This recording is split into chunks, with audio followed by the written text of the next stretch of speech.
이 시간 우리가 예, 함께할 하나님의 말씀은 각시의 대쟁투 제30장 인류와 사단 사이의 적의 또는 적대감 이런 뜻이죠. 저희가 대하여 함께 하나님 말씀을 나누고자 합니다.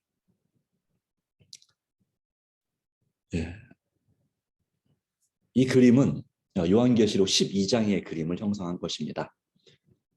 달을 밟고 있고 해를 입고 있고 그리고 이제 별을 12별 면류관을 쓰고 있는 여자, 하나님의 순전한 교회, 또 이스라엘 하나님의 백성을 가리키는 때요. 임신 중입니다. 바로 바로 이 장자 천국을 만국으로 다스릴 아들 그리스도를 베고 있는 그런 구약의 이스라엘 백성을 상징하는 이 그림인데요. 이제 그 남자아이가 태어나면 그 아이를 삼키고자 7머리를 가진 용이 바로 사단을 상징하는 이 용이 대기하고 있고 또 박해하고 있습니다. 그 가운데서 이제 하나님께서 역사하시고 승리하시는 선과의 대쟁투를 보여주는 그림을 상상해서 아주 실감나게 그린 그림이 되겠습니다. 자, 이처럼 이 하나님의 백성 인류와 사단 사이에 아주 오래된 바로 사람의 창조 그리고 범죄 이후에 아주 오래된 그런 관계가 적대적인 뜻, 나쁜 뜻이 서로 간에 있는 것입니다. 자, 그 말씀은 여기서 시작됩니다. 창세기 3장 15절 말씀에 내가 너로 여자와 원수가 되게 하고 너의 후손도 여자의 후손과 원수가 되게 하리니 여자의 후손은 내 머리를 상하게 할 것이요 너는 그의 발꿈치를 상하게 할 것이니라 했습니다. 내가 너로 뱀을 말하는 거죠. 뱀과 사단에게 여자, 바로 하나님의 백성들과 원수가 되게 하겠다. 그리고 너의 후손들도 대대로 여자의 후손과 원수가 되게 하겠다. 특별히 예수 그리스도와 원수가 되게 하겠다고 말씀하고 있고 여자의 후손인 예수 그리스도는 내 머리를 상하게 할 것이고 사단 너는 그의 발꿈치를 상하게 할 것이다. 바로 십자가의 사건을 가리키고 있습니다. 인류의 타락 후에 하나님께서 사단에게 내리신 이 선고는 동시에 하나의 예언이었습니다. 그것은 종말에 이르기까지 각 시대를 미치고 그리고 이 땅에 사는 모든 사람이 참가할 대쟁투를 미리 보여주는 것이라고 할 수 있겠습니다. 이 원수 관계는 선천적으로 되지 않습니다. 인류가 하나님의 율법을 범했으므로 그의 본성이 악해졌습니다. 그래서 태어날 때부터 그렇게 하나님과 바로 사단과 이 사람이 원수 관계가 되지 않는다는 것입니다. 왜냐하면 그 태어나면서부터 악하기 때문에 사단과 조화되고 서로 화목하게 불목하지 않게 되었습니다. 그래서 태어나면서부터 사단의 편입니다. 하나님 편이 아닙니다. 죄인과 죄의 창시자인 사단의 관계는 본질상으로 아무런 원수 관계도 존재하지 않는 것이 되어버렸습니다. 둘 다 반역으로 악해졌기 때문입니다. 그래서 그 배신자들은 다른 사람들에게 자신의 행위를 모방하게 하고 동조와 후원을 얻기 전에는 결코 안심하지 않습니다. 그러므로 타락한 자들과 악한 자들은 결사적으로 연합하기로 하였다고 말하고 있는 것과 같습니다. 사단은 천사들을 반역에 가담시켰던 것처럼 인류를 범죄하도록 유혹하여 하나님을 배항하여 싸움에 협력하게 했습니다. 그러기에 그리스도를 미워하는 일에 있어서는 사단 자신과 타락한 천사들 사이에 의견의 차이가 없었습니다. 다른 여러 가지 의견이 달랐을지라도 우주의 통치자의 권위를 반대하는 일은 완전히 연합하였다. 그런데 사단이 그와 여자와 그의 후손과 여자의 후손이 원수가 될 것이라는 선언을 듣자 그는 인간의 본성을 타락시키는 그의 노력이 방해를 받을 것과 인류가 어떤 방법으로든지 자기의 세력을 저항할 수 있게 될 것을 그는 알게 된 것입니다. 그렇기 때문에 인류가 그리스도를 통하여 하나님의 사랑과 자비의 대상이 되기 때문에 인류에 대한 사단의 증오심이 불타올랐습니다. 바로 적대감, 창조 이래로 사탄의 증오심은 바로 타락한 루시퍼의 증오심은 불타올랐습니다. 그러기에 그는 하나님의 창조 사업을 무너뜨리고 더럽힘으로 그는 인류에 대한 하나님의 구속의 계획을 뒤집어 엎어버리고 전복시키고 하나님께 불명예를 돌리고자 열망합니다. 일상을 하늘이 슬픔이 있게 하고 땅은 재난과 황폐로 충만하게 만든 다음에 그런 다음에 그 모든 이 악이 하나님이 인류를 창조한 결과로 생긴 것이라고 거짓말하는 것입니다. 지적하는 것입니다. 바로 거기에 그 사단의 뜻은 바로 참소하는 자, 대적하는 자의 뜻을 갖고 있죠. 그런데 이 사람의 마음속에 이와 반대로 사단에 대한 증오심을 일으키는 것은 그리스도께서 영혼 속에 주의시키는 은혜라고 하는 것입니다. 본능적으로 본성적으로는 사람과 친해지게 되어 있으나 예수님을 알게 될 때 바로 회개케 하는 은혜와 새롭게 하는 능력이 없었으면 인류는 계속적으로 사단에게 사로잡혀 그의 명령에 복종하고자 언제나 대기하고 있는 종노릇을 하고 있었을 것이지만 이제 우리 마음속에 예수님 믿음으로 새로운 원칙이 생겨나게 될 때 바로 사단을 거절할 수 있게 되는 것이고 누구든지 죄를 사랑하는 대신에 미워하고 마음을 지배할 수 있는 정욕을 증복한 증거를 나타내게 되면 전적으로 하늘에서 온 원칙이 역사하고 있다는 사실을 보여주는 것이다 라고 하는 것이죠. 그러기에 예수 그리스도의 순결과 성결함이 경건치 않은 사람들의 증오심을 일으켰습니다. 이 땅에 예수님 오셨을 때 그랬다 이것입니다. 그분의 극기 자신을 이기고자 하는 그 노력과 결백한 헌신의 생애는 거만하고 방종한 사람들에게 그침없는 견책이 되었습니다. 그것은 하나님의 아들에 대하여 적이 바로 대항하고자 회개하는 대신에 도리어 대항하고자 바로 가인이 아벨을 죽인 이래로 이런 일이 계속하여서 진행되었죠. 마찬가지로 예수님을 따르는 사람들, 바로 그리스도인, 참된 그리스도인에게도 그들의 주님께 나타났던 똑같은 저희가 나타납니다. 죄의 가증한 성질을 깨닫고 위로부터 오는 능력으로 유혹을 거절하는 사람은 반드시 사탄과 그의 부하들의 분노를 일으키게 되어 있습니다. 진리의 순결한 원칙에 대한 증오, 그 원칙을 옹호하는 사람들에 대한 박해와 비난은 죄와 죄인들이 존속하는 한 있을 것인데 그리스도를 따르는 사람들과 사탄의 종들은 서로 결코 조화될 수 없는 것입니다. 그러기에 디모데후서 3장 12절 무릇 그리스도 안에서 경건하게 살고자 하는 자는 핍박을 또는 박해를 받으리라 하는 말씀이 성취되는 것입니다. 그러기에 주님 뜻대로 사는 생활은 아주 편안한 생활이 될 수가 없음을 보여줍니다. 마음만은 평안하지만 실제 삶은 핍박과 어려움, 고난이 있는 삶이 될 수도 있는 것입니다. 그런데 사탄이 이렇게 온 군대가 이렇게 영적인 싸움에 힘을 쏟고 있는데 진작 정작 필요한 그리스도의 군사들은 왜 그처럼 졸고 있는가? 냉담한가? 그 이유는 그리스도와 실제적인 연결이 거의 없고 그분의 영이 너무 결핍되어 있기 때문이라고 하는 것입니다. 바로 우리는 우리 주님께서 죄에 대하여 하신 것처럼 그렇게 죄를 미워하고 가증히 여기지 않습니다. 우리는 그리스도께서 하셨던 것처럼 확고하고 단호하게 죄를 저항하지 않습니다. 마치 눈이 멀어 있는 것처럼 얼마나 죄가 각하고 가증한 것인지를 깨닫지 못하기 때문에 그렇다는 것이죠. 그러나 그리스도의 확고한 추종자들이 아닌 사람들은 모두가 사탄의 종이다.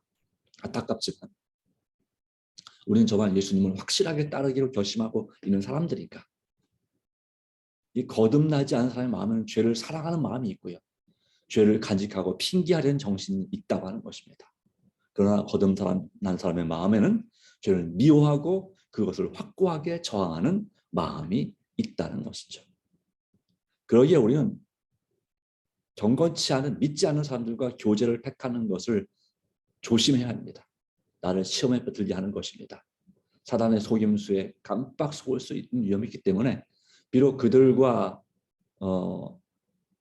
같이 사이좋게 안 지낼 수는 없지만 그들을 본받지 않아야 됩니다.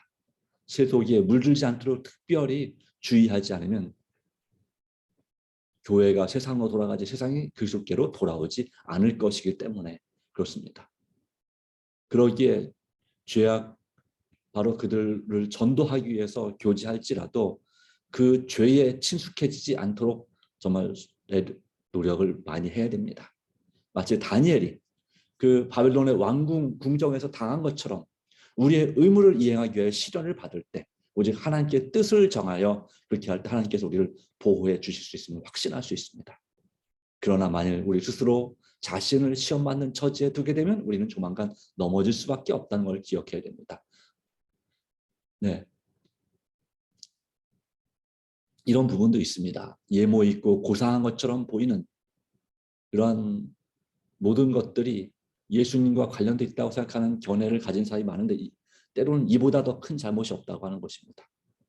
물론 예수 그리스도를 믿는 그리스도의 품성을 이런 예모 있고 예절 바르고 고상한 그런 것이 단장해야 되지만, 그러나 그것을 먼저 하나님께 바쳐져야 하는 것입니다. 우리의 예절 바름과 고상함과 교양 있는 것, 그런 것들이 하나님께 바쳐지지 않으면 악을 위한 세력이 됩니다. 대표적인 예가 솔로몬입니다. 솔로몬은 처음에는 열렬한 기도와 하나님을 의지하는 신뢰심으로 세상의 경의와 칭찬의 대상이 될 지혜를 받았습니다. 그러나 그가 교만해짐으로 그의 능력의 근원이신 분을 떠나서 자신을 의지하고 나갔을 때 그는 유혹의 포로가 되었고 사단의 정말 많은 사람들을 타락시키는 아주 효과적인 기구로 도구로 전락시켰을 뿐입니다. 그의 교양과 지혜가 소용없었습니다. 그러기에 우리는 더 겸손하고 더욱더 주님을 의지해야 됩니다. 왜냐하면 사단이 사람들의 마음에 진리에 대하여 눈멀게 하고자 끊임없이 노력하고 있기 때문에 우리의 씨름은 혈과 육, 사람에 대하여 싸우는 것이 아니라, 사람끼리 싸우는 것이 아니라 정사와 권세와 이 어둠의 세상 주관자들과 하늘에 있는 악의 영들에게 대함이라 하는 사실을 결코 잊어서는 안 된다라고 하는 것이죠. 베드로전서 5장 8절 근신하라 깨어라 너의 대적 마귀가 우는 사자같이 두루다니며 삼킬 자를 찾나니 그러므로 에베소서 6장 11절은 마귀의 계계를 능히 대적하기 위하여 하나님의 전신갑주를 입으라 권면하고 있습니다. 우리가 정말 진정한 그리스도인 예수님을 닮은 사람이 되고자 하는 한 사단은 우리를 싫어하고 미워한다. 아담 시대로부터 지금까지 이제 사단은 교회를 대항하기 위한 마지막 싸움을 준비하고 있습니다. 예수님을 따르고자 하는 모든 사람은 이 잔인한 원수와 싸우기로 결심해야 됩니다. 그리스도인이 거룩한 모범 자, 예수님을 닮아가면 닮아갈수록 더욱 사단의 공격 목표가 될 것이기 때문에, 그러나 그것을 두려워하지 말고 주님을 의지함으로 더 적극적으로 주님을 의지하시고 승리하게 되기를 바랍니다. 예수님은 사단의 그 맹렬한 시험과 유혹을, 모든 싸움을 물리치셨습니다. 주님께서는 우리를 위하여 그 싸움들을 싸우셨습니다. 그리스도의 승리들은 바로 우리가 승리하는 것을 가능케 해줍니다. 우리가 믿음으로 주님을 의지할 때 그리스도께서는 구하는 모든 자에게 능력을 주신다. 내게 능력 주시는 자에서 내가 모든 걸 할 수 있다고 그랬잖아요. 그 때문에 우리는 그러한 능력 주시기를 구해야 됩니다. 우리 자신이 동의하지 않으면 사단에게 전복당할 수 없다는 것을 기억하고 사단에게 동의하지 않아야 됩니다. 유혹자는 자신의 사람의 의지를 지배하거나 죄를 범하도록 강제할 능력이 조금도 없다. 영향력을 행사할 수 있지만 강제할 수는 없다는 거죠. 우리가 동의하니까 우리가 죄에 빠지는 것입니다. 그는 사람을 괴롭힐 수는 있어도 더럽힐 수는 없다. 그렇죠. 그는 번민케 할 수는 있으나, 고민하게 할 수는 있으나 죄에 물들게 할 수는 없습니다. 그렇기 때문에 우리는 예수님께서 승리하셨다는 사실, 바로 그분을 따르는 사람들에게 죄와 사단을 대항하여 싸움을 용감하게 싸우도록 용기를 북돋워 준다는 이 말씀을 기억하고, 우리는 예수님께서 승리하신 것처럼 우리도 승리하도록 날마다 주님을 의지하기로 다시 한번 결심하시기를 바랍니다. 분명히 말씀했습니다. 여기 제가 오늘 말씀을 준비하면서 가장 은혜받은 말씀은 이 보라색 글씨, 그리스도께서는 구하는 모든 자에게 능력을 주신다. 네. 구하는 모든 자에게 능력을 주신다. 그렇습니다. 그는 사람을 괴롭게 할 수 있으나 더럽힐 수는 없다. 우리가 동의하지 않는 한. 그렇기 때문에 사단이 우리를 유혹하고 시험할 때 쉽게 굴복하지 않아야 됩니다. 주님을 의지함으로 싸울 능력을 주시는 주님께 간절히 부르짖을 때 우리는 사단이 우리를 괴롭힐 수는 있고 고민케 할 수는 있지만 더럽힐 수는 없고 죄로 물들게 할 수는 없다는 것을 믿음으로 의지하고 선한 싸움, 믿음의 선한 싸움을 싸우게 되기를 간절히 바랍니다. 우리는 사단과 싸워서 믿음으로 승리할 수 있습니다. 왜요? 예수님께서 함께 하시고 성령님께서 우리를 도우시기 때문에 바로 예수님께서 십자가에서 또 그분의 이 땅에 사는 33년 반의 세월 동안 사단과의 싸움에서 승리해서 단 한 개의 죄도 짓지 않은 것처럼 우리도 예수님의 승리를 본받으면 그분의 능력을 받으면 우리도 승리할 수 있다. 맨날 지기만 하는 것이 아니다 라는 사실을 믿음의 눈으로 바라보았으면 좋겠습니다. 주님께서 오늘 우리를 도와주시기를 간절히 바랍니다. 오늘 우리의 기도 제목을 나눕니다. 오늘도 자아를 굴복하여 예수님만 바라보며 제 영혼과 모두를 주께 부탁하나이다 하는 기도 제목이 그 이하 나머지 7개, 바로 6개, 전체 7개의 기도 제목이 응답되기를 함께 기도하겠습니다. 다 같이 머리 숙여 기도합니다. 하나님 아버지, 오늘도 바로 그리스도와 그리스도인 된 인류에 대한 사단의 적대감, 바로 진실하게 거룩하게 살고자 하신 예수님을 대적한 것처럼 그분을 믿음으로 예수님을 닮아가고자 이 땅에서 사단의 유혹과 시험을 이기고자 하는 사람들에 대한 사단의 그리고 그의 악한 후손들의 백성 세력들의 적대감이 적의가 지금도 드러나고 있음을 말씀하셨습니다.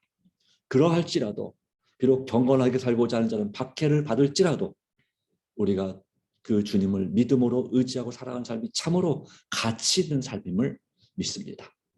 우리도 믿음의 선한 싸움을 예수님을 의지함으로 승리할 수 있습니다. 우리가 주님 앞에 능력 주시기를 간구한다면 우리는 사단과 싸워서 승리할 수 있고 영혼을 구원하는 믿음의 선한 싸움에서 역시 승리할 수 있음을 믿습니다. 내 자신뿐만 아니라 내 가족을 구원하고 내 이웃을 구원하고 내 친척을 구원하고 내 친구를 구원하는 이 지역사회를 구원하는 일에 있어서 하나님 우리가 더욱더 간절한 마음으로 살도록 도와주시고 주님 예수님 중심의 말씀과 기도와 순종 전도에 매일 증인되는 성결한 삶을 살게 하옵소서. 세 번째 우리에게 먼저 이른비 성령을 충만히 부어주셔서 하나님을 사랑하고 이웃을 사랑하는 그 사랑을 회복하게 하옵소서. 성도가 연합하게 하시고 늦음이 성령 충만케 되게 하옵소서. 네 번째 우리 교회와 구도자들이 우리 교회 구도자들이 또 저의 구도자들이 성령의 역사로 속히 구원받게 하옵소서. 다섯 번째 영과 혼과 마음이 아픈 이웃과 성도와 친척들과 가족과 특별히 저를 치유하여 주시고 주님 안에서 강건하게 하여 주시옵소서. 또한 여섯 번째 북한 등 우리 동포와 세상의 모든 민족이 구원 얻도록 오늘도 복음문을 열어주시옵소서.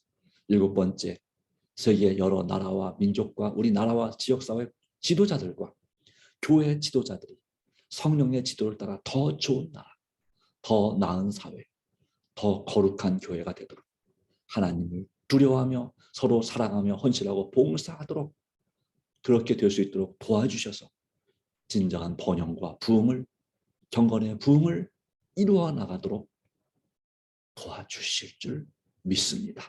하나님 우리나라 이 대통령 선거가 얼마 남지 않았습니다. 주님